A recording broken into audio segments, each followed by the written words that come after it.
चुकीला माफी नाही, डॉक्टर सुजय विखे पाटलांनी दिलेला शब्द पाळला. मी 340 प्रति आणि गोडवारी वसाहत प्रति फार संयमाने घेतलेलं आहे. प्रत्येक मुलीची सुरक्षितता ही सुजय विखेची जबाबदारी आहे. मी तुम्हाला सगळ्यांना शेवटची विनंती करतो, शेवटची. याच्या पुढे जर, मी परत सांगतो, मराठीत ऐकून घ्या, याच्या पुढे जर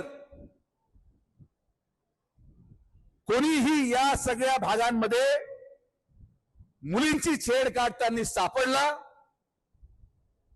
कोणीही या भागांमध्ये कुठल्याही प्रकारे मोठे गुन्हे किंवा कृत्य करायचं सापडलं तर स्वतः आतमध्ये जेसीबी घेऊन घर पाडून टाकायला शब्द पण सुजय विखेचा. मी जे बोलतो ते तुम्हाला करतो, लक्षात घ्या. माझा नाद तर कोणी केलाच नाही आजपर्यंत आणि कोणी करू पण नका.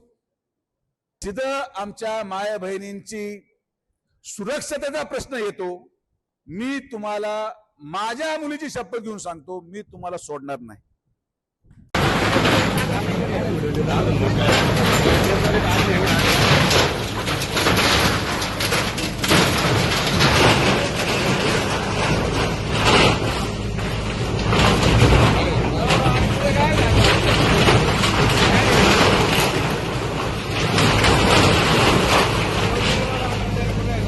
राहाता येथील अल्पवयीन मुलीच्या विनयभंग प्रकरणानंतर डॉक्टर सुजय विखे यांनी पीडितेला न्याय मिळवून देण्याची भूमिका घेतली.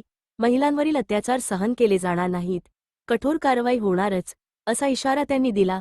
कारवाईचे नागरिकांकडून स्वागत होत असून महिला सुरक्षिततेच्या मुद्द्यावर आता संपूर्ण जिल्ह्याचे लक्ष लागले आहे.